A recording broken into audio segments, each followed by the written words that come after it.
2016 saw Netflix launch Stranger Things, a new sci-fi horror series that focused on a group of kids and introduced us to the monstrous Demogorgon, Millie Bobby Brown and her charismatic co-stars. The show, created by the Duffer Brothers, was an overnight success and made global stars of Brown, Finn Wolfhard, Gaten Matarazzo, Caleb McLaughlin and Noah Schnapp. Stranger Things, a show about other dimensional nasties that exuded an appealing fusion of Super 8, Stand By Me and E.T., forged a solid narrative across its opening 8 episodes, ticking all the boxes and then some. We were introduced to some wonderfully written characters, including the foreboding wild-card sheriff, Jim Hopper, David Harbour, and offered a welcomed career reprise for the delightful Winona Ryder.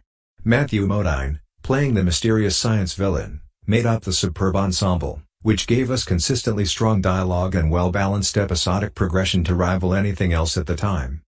However, problems arose when its sophomore season landed after the hype machine had gone into overdrive, meaning anything less than 5-star magnificence simply wouldn't do. As it happened, Stranger Things Season 2 not only failed to live up to its predecessor, it didn't build on the success and magic the initial 8 hours had so deftly mapped out. Aside from Bob's, Sean Astin, introduction and tragic demise, the series stuttered. Season 1 had plenty of high points, whether it was the slow burn mystery that paid off, the protestable outrage over Barb's disappearance, or even its genuinely touching moments of character interaction through exquisite development and acting. Season 2 never managed to live up to the promise, failing to move things along as it should. By Season 3, the show had reshaped itself as it jumbled on-screen dynamics and veered character arcs off course, yet made proceedings decidedly more adult. With the balance that made its debut so likable now gone, it took the series in an altogether different direction. Our sweet and innocent protagonists started to grow up and scenes lingered around adolescent vulgarity and sexual curiosity. Most alarming was Hopper's transformation from the physically intimidating long arm of the law into an annoying man-child that bickered with Joyce, Ryder, as the pair flirted like teens. So what should Season 4 build upon and do away with? Well, for starters, we need to see continued development of the show's MVP, Steve Harrington. Once an unlikable high school bully, the majestic Quiff has undergone an incredible journey into one of the best people on the show, and alongside newcomer Robin, Maya Hawke, and, of course, Justin Matarazzo, the three made quite an impact as they splintered from the core group.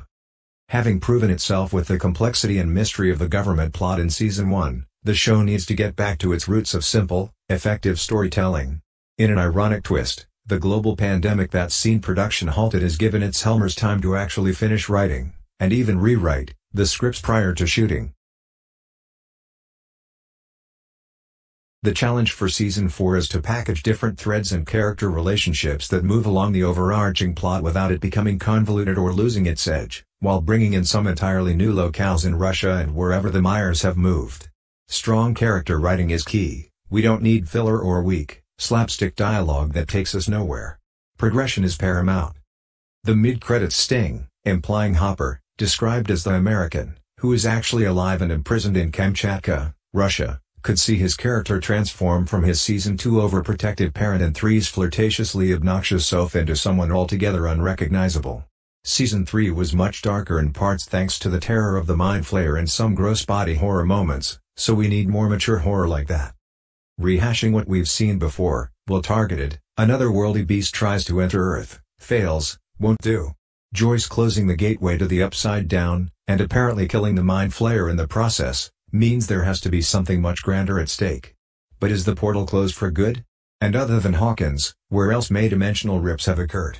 A fresh, innovative and original story is essential to keep the show evolving toward its inevitability. Even though this season isn't the end, it'll either culminate in a Season 4 two-parter or at Season 5.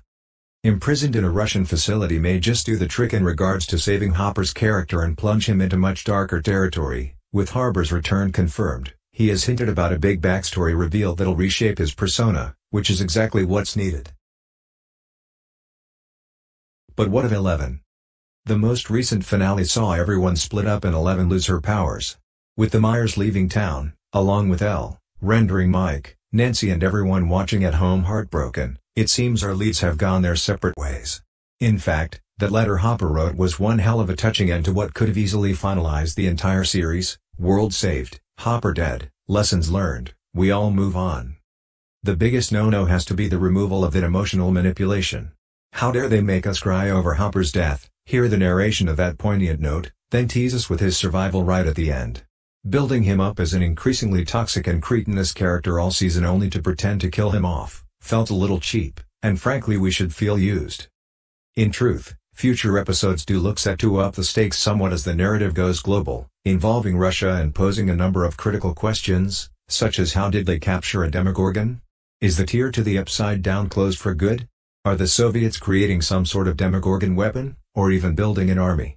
And what the hell are they doing to Hopper down there?